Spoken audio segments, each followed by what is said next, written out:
You know, besides food, I also understand, whereas people in Chicago, when they want to see live music, they might go to a venue like the Empty Bottle or the United Center.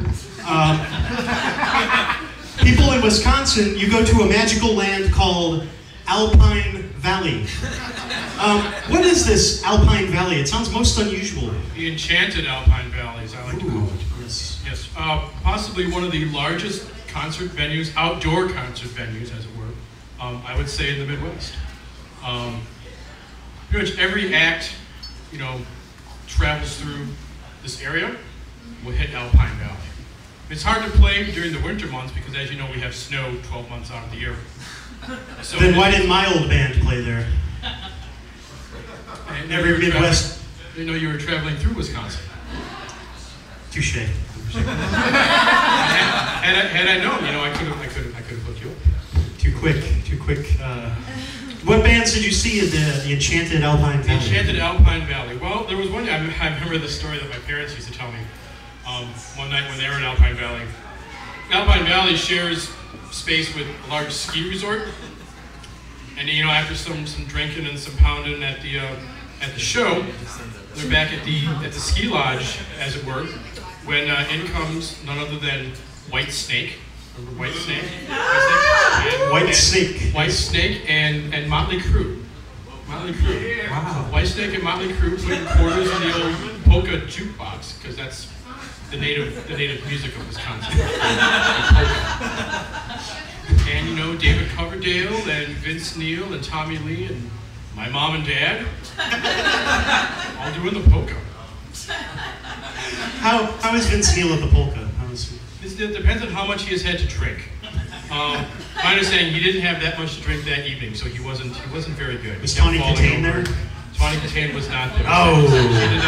She did not tour. Tawny Katane, like, wow. Yeah, I asked my dad that. I'd like to put her on my Jaguar, if you know what I mean. I mean, not now, but maybe like in '87, Alpine Valley. I'll have to make that trek should I make it north. Yes, you want to make sure you pack... A perilous journey. You pack plenty of change, too, because you have to travel what is known as the tollway to Wisconsin. Oh, the tollways. I've heard about these, yes. Yes, I've had many problems with the tollways. When I first started to travel down here to Chicago, the reason the tolls are always so long is that they're always stopping us, people from Wisconsin, and they're checking out the quarters. This is back in the days before the iPass and before the automatic coin dispenser there. And the guys would look at this, they'd hold the quarter to the light, and I'd try to, we don't accept foreign currency in Illinois. We just don't. I said, but my friend, it's a quarter. A quarter is worth the same across this whole great nation. He would look at my license plate, but you're from Wisconsin, we can't take this. So, after some arguing and sometimes some fisticuffs, I would eventually be allowed through, but... I've heard stories of dairy farmers trying to put cheese curds in the slots, and that backs things up, and what can you do, there is, in all seriousness, there is a bit of a little geographical rivalry. Geographical. Is that how you say it in Wisconsin? Kenosha. Nobody says that anywhere except me, because I'm an idiot. Geographical differences. What are some good jokes? You know any good jokes about people from Illinois or from Chicago? Or let's hear some. These people they can take it. They're not sensitive. They're a city of big shoulders. Okay, yeah. So there are 3 baseball fans walking through the woods. One is wearing a Milwaukee Brewers hat. One is wearing a St. Louis Cardinals hat.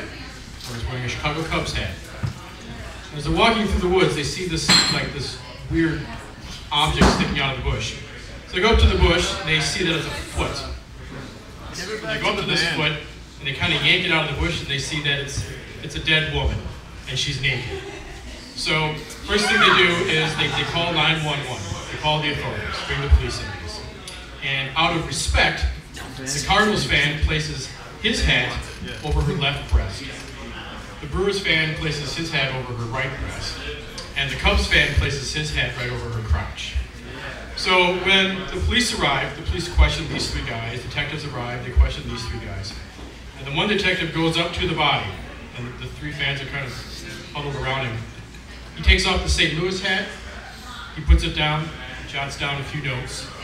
He removes the Brewers hat, he puts that back on, he jots down a few notes. He removes the Cubs hat, takes a look, he puts the hat back on. He lifts it up, he puts it back down. He lifts it up, puts it down, lifts it up, puts it down, and the Cubs back up.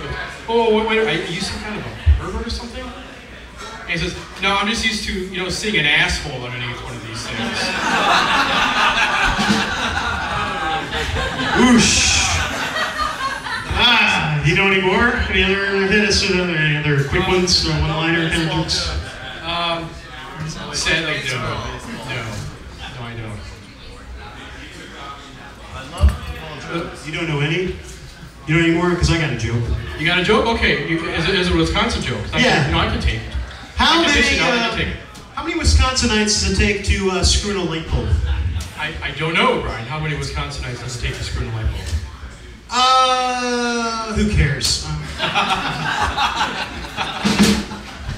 Well, thank you. Unfortunately, we are pressed for time, but thank you very much for being a guest on the show. You're a lot of fun. Let's hear it for Unrepentant Wisconsinite, Chris Deguire, ladies and gentlemen.